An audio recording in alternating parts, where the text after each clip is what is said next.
Hi everyone, I'm your host Jessica Black, and thank you for joining me on another episode of Pillow Talk with Jess. And today I have a really good conversation that I'm really excited to tap into with Adam Ali. How are you? I'm amazing. How you feeling? I'm great. Thank you so much for coming. Thank you for having me.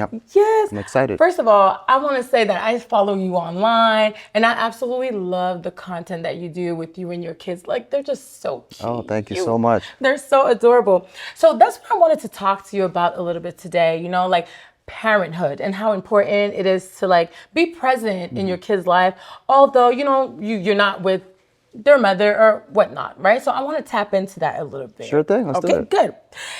The first thing I want to ask you is, what do you think is the most rewarding thing about fatherhood?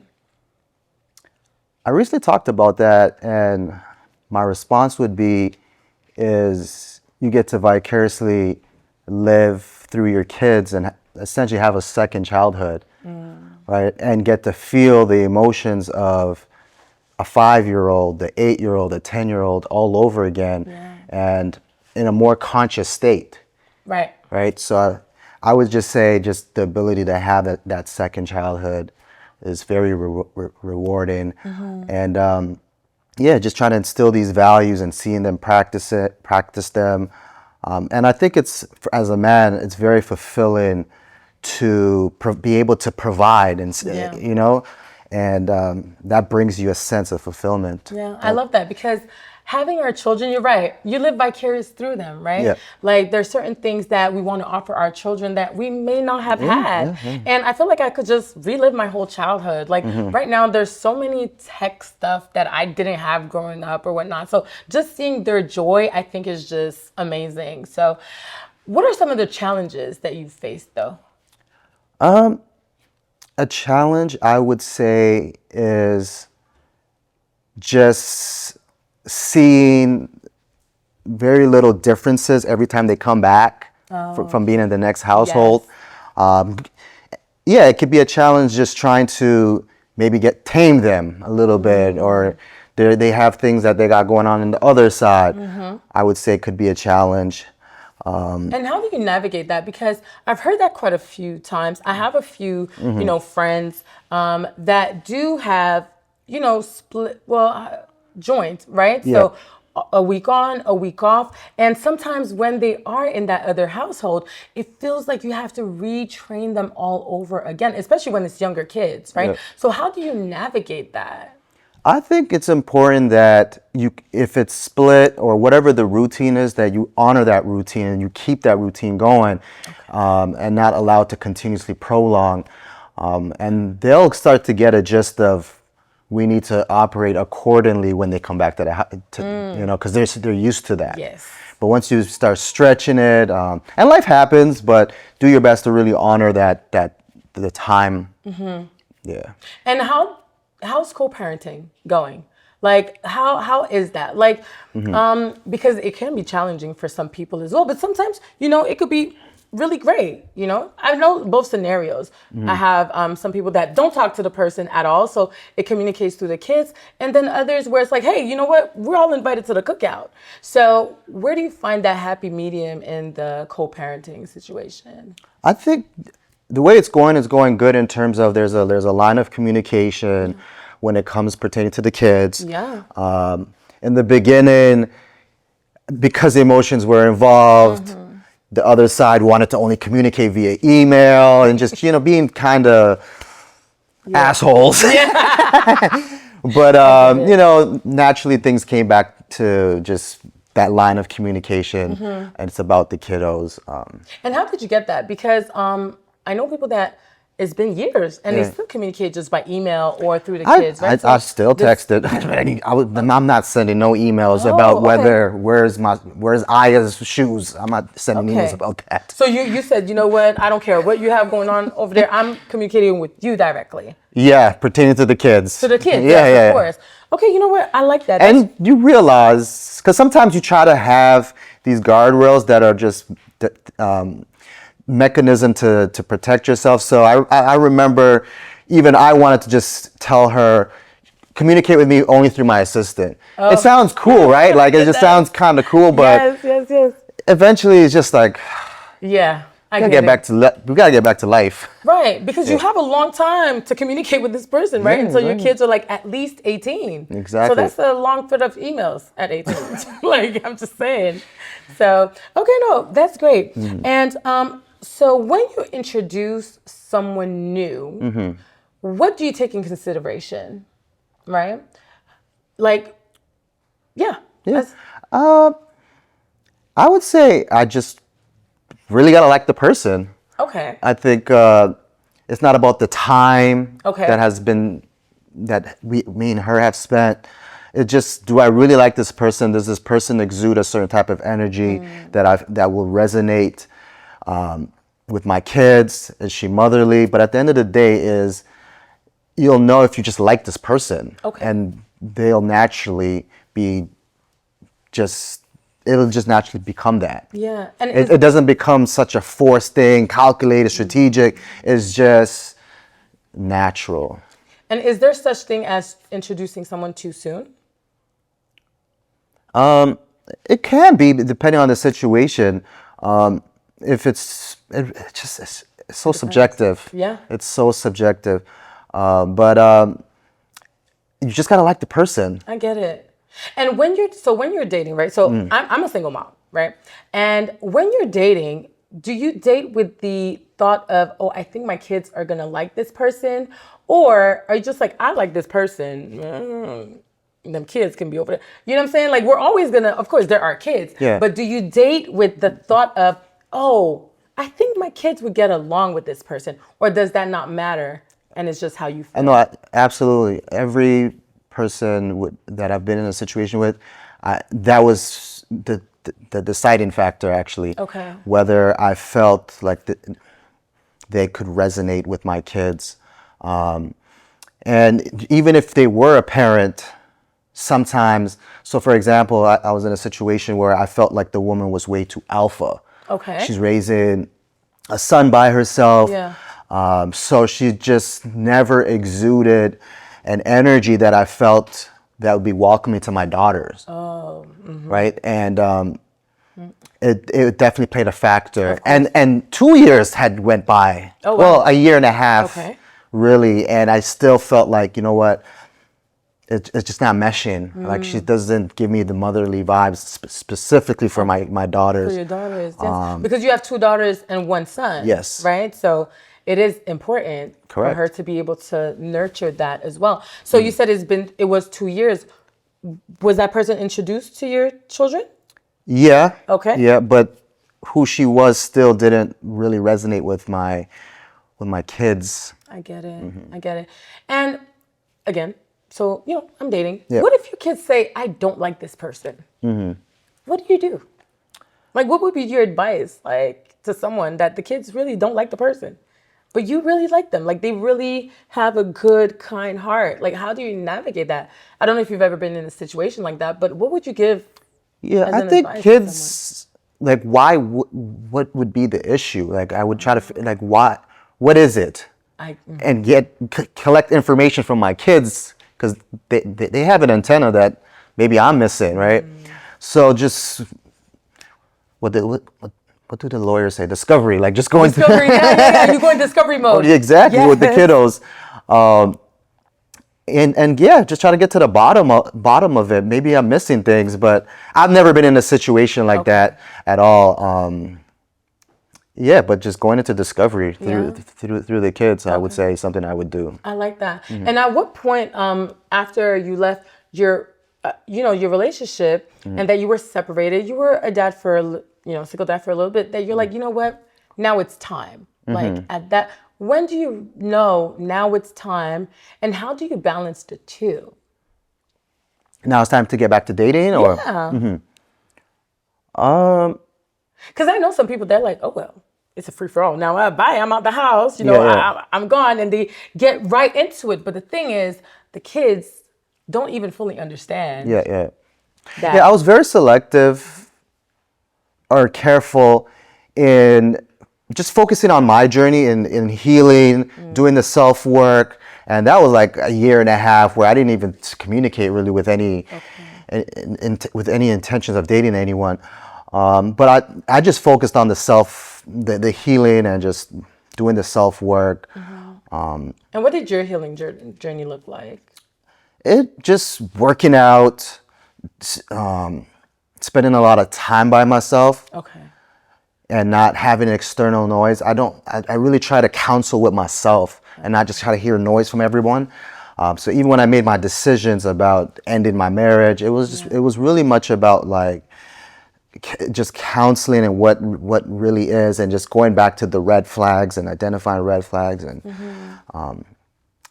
but back to your question, yeah, I just focused for a period of working because I really wanted to get back to myself. I get it. Right? Because I was just so focused about connecting the dots for this person, connecting the dots for my family, that I was just running around constantly troubleshooting everything. I get it. And highly stimulated. And I just wanted to get back to a peaceful space. I get it. Okay. Which I really missed, and it now has become my frequency. Okay. It's just quiet. Everyone comes to my house. Oh, it's so quiet here. Oh, nice. And I've created that, and I cultivated that environment that is true to me. Yeah. Whereas before, people are coming in and out of our houses. Yeah. It was constant and just Chaos. traffic. Okay. I get Yeah, it. yeah, I get it. And how, let me see, like, what piece of advice would you give to a single parent, right? Because as single parents, we have a lot going on, right? Yeah. Like, I'm a single mom. I'm a football mom. So I'm busy all the time, right? Right. But I feel like for me, some of the men that I find or that, I'm introduced to or whatnot, they don't have children. Right. So sometimes they don't understand the reality that I have going on. So how do you navigate that? And is it a deal breaker for you if someone is like, I don't have kids, or not? Because for me, I would tell you that I'm open, right, to dating someone that doesn't have kids, but they have to understand the reality that I live in. Right. I'm busy. I understand. I have 2 kids that play football, right? So I'm always on the go. And I've gotten complaints where it's like, Jess, you don't have time. It's quite subjective. I have been in situations where I thought I wanted to be with someone that was busy as well because I was super busy. Yeah. And quickly I found out she was very busy as well. And when I was free, I was just like rolling my thumb because, I just realized like, no, I do not want this because we couldn't build. She was extremely busy. I get it. And now, so because this person was busy or whatnot, and the kids and everything, how do you focus on your personal time? Like with, managing the kids by yourself, like how do you find time for yourself? Well, and to do when they that? go on the other side, Yeah. I have that time to just dial into work. Okay. But there is a coin to that, which is it's been tough because I have them for 5 days. They leave which is very highly stimulated. I'm trying to work, dealing with kids, the gymnastics, the everything. And then when they leave, the first 2 days is kind of just releasing what was here. Right.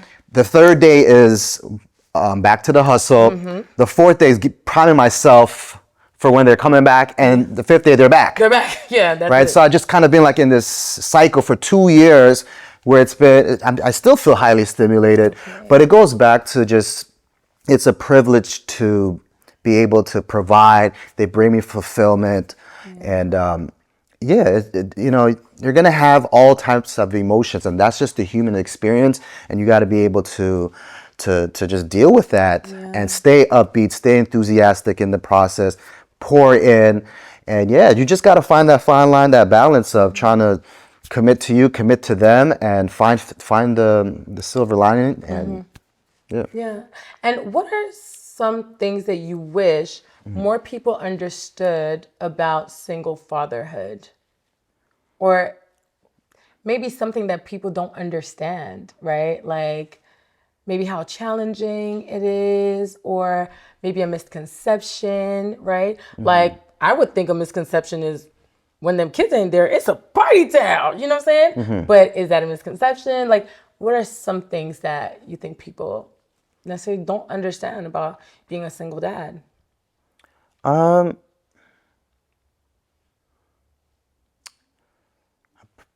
I really don't know. I've misconception that you're a single person, like a single. Yeah, that you're just, raising your kids by yourself. Like, a lot of people think it's a struggle. Like, dad is pulling his hair, like, oh my God, these kids. But no, you might be like, no, I have my kids on a routine. It's actually fairly easy, Or, hey, when the kids are not there, like, it's a party. Like, what are something, or maybe there is no Yeah, misunderstanding.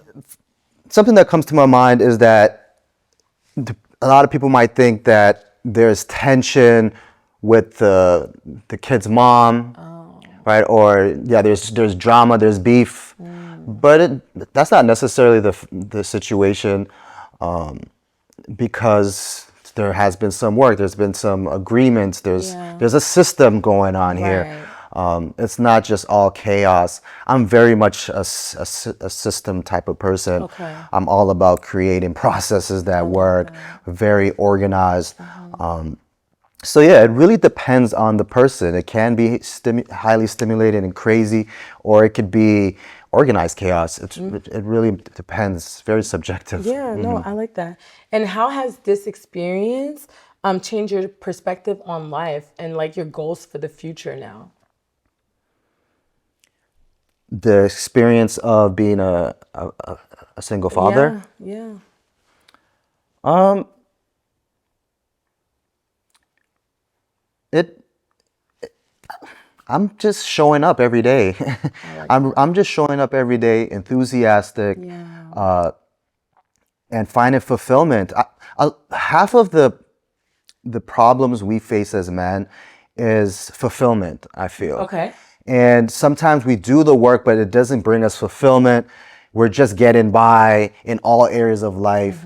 And for me, I find a lot of joy in pouring into the kids, making ends meet, Yes. and vicariously living through them, having these new rich experience. When I say rich, it has nothing to do with luxury. Just Right. for me, a rich experience is like going to watch my son play football and being Yeah. able to experience that. A lot of parents can't even do that. They're just so tied into, the day to day. Yeah. So to me, I consider that a rich experience to be able to be present. But yeah, it's day by day for me. I'm totally open to finding a person and building with them along with my kids as well. But for me, it's day by day, and I find fulfillment in every day. Yeah. And what piece of advice would you give to someone that just started going through this, right? That's now going through being a single dad. It's new for Yeah. them and they're going through it. What piece of advice would you give to that I would man out say there? that heartbreaks, divorces are a gateway to a new you, a better you, if you decide, right? You have to use these moments in life to really allow you to alter to become the 2.0 version, the 3.0 version of you.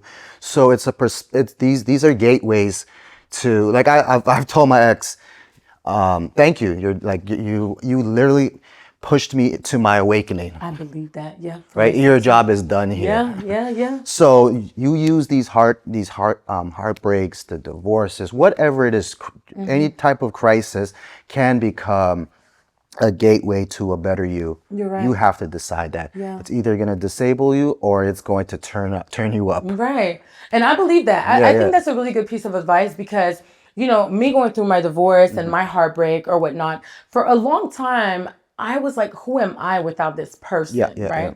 But I feel like once we got divorced and, we went our separate ways, I kind of just spread my wings. Yes. Because at this point, I realized I really want to give a better life to my kids. Not to say that I didn't have a good life with this person, but I knew my full potential And I wanted to offer that to my kids as well. And everybody's like, my God, Jess, like you're just glowing and you have Yeah. all of this going on. And I think that's a really good advice. Is that it doesn't stop there, right? It doesn't The stop there. breakup, the divorce doesn't stop there. And I feel like any single parent, you'll make it out. Like Yeah.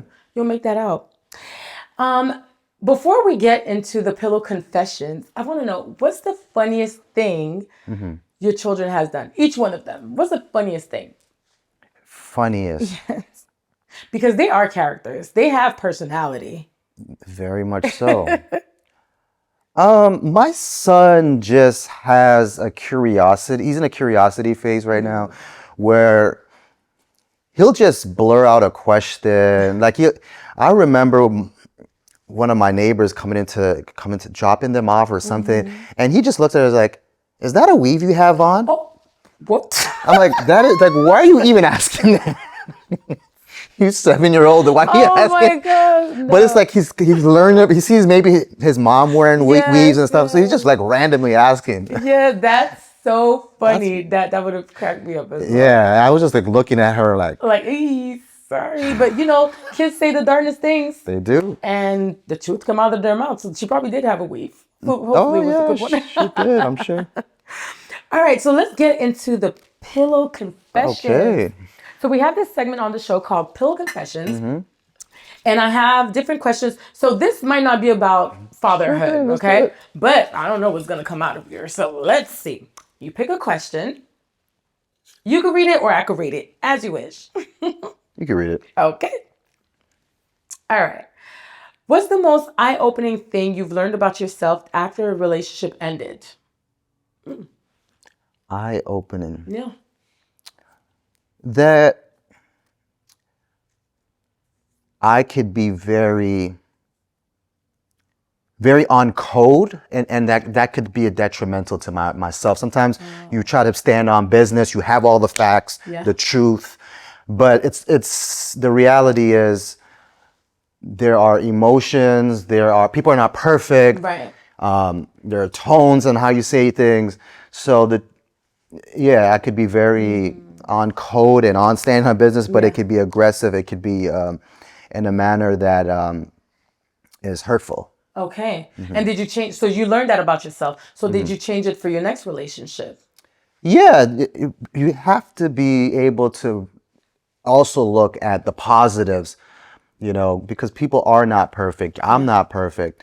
And that's just the reality of it. You got to deal with people with, understand what people are flawed and just understand that. Yeah, I like that. As much as you're trying to be G and stay on code. Yeah. You're like, no, not all the time. Yeah. Pump it down. One more. Go for it. One more. Let's see. Okay. All right. What do we have here? What's the most valuable thing you've learned in 2024? Most valuable thing I have learned. I know, right? That's a loaded question. This year went by so fast. This is the fastest moving year What? I've ever experienced in my life. Most valuable thing I have learned that it's so interesting because all day I just share my experiences on Twitter and threads, and I can't even think of something. But it could be on anything. It doesn't even have to be relationships. Like,